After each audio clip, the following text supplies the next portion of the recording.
आज नगरपालिका कराड यांची आढावा बैठक या ठिकाणी संपन्न झाली। मी निवडणुकीच्या प्रचारामध्ये कराड वासियांना शब्द दिलेला होता की आमच्या उमेदवारांना आपण निवडून द्या। निश्चितपणे कराड नगरीच्या विकासाला आम्ही गती देऊ आणि नगराध्यक्ष महोदयाने आमच्या पदभार स्वीकारून 1 महिना व्हायच्या आत आज मी उच्चस्तरीय बैठक जिल्हास्तरीय अधिकारी यांना घेऊन या ठिकाणी केली। जे तातडीने निर्णय करायचे होते, जे माझ्या अखत्यारीत पालकमंत्री म्हणून होते, ते आम्ही निर्णय आजच्या बैठकीमध्येच केले।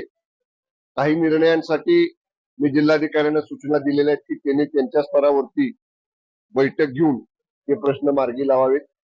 बरेच वर्ष रखडलेले प्रश्न काही राज्य सरकारशी निगडीत आहेत कराड नगरपालिकेचे, त्या बाबतीत सुद्धा मी स्वतंत्र टिप्पणी मुख्याधिकाऱ्यांना करायला सांगितलेली आहे। आता ही महानगरपालिकेची आचारसंहिता सुरू आहे, त्याच्यानंतर लगेच जिल्हा परिषदच्या निवडणुका लागतील।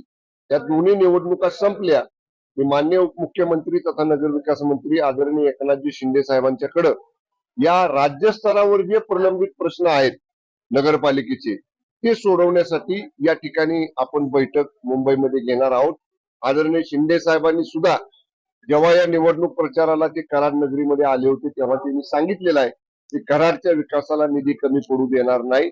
तशाच पद्धतीनं आम्ही निश्चितपणे कराड नगरीच्या विकासासाठी निधी राज्य स्तरावरून आणणं, अनेक वर्ष राज्याकडे प्रलंबित असणारे प्रश्न सोडवणं या कामाला आज सुरुवात केलेली आहे आणि काही निर्णय आजच्या बैठकीतच आम्ही घेतलेले आहेत।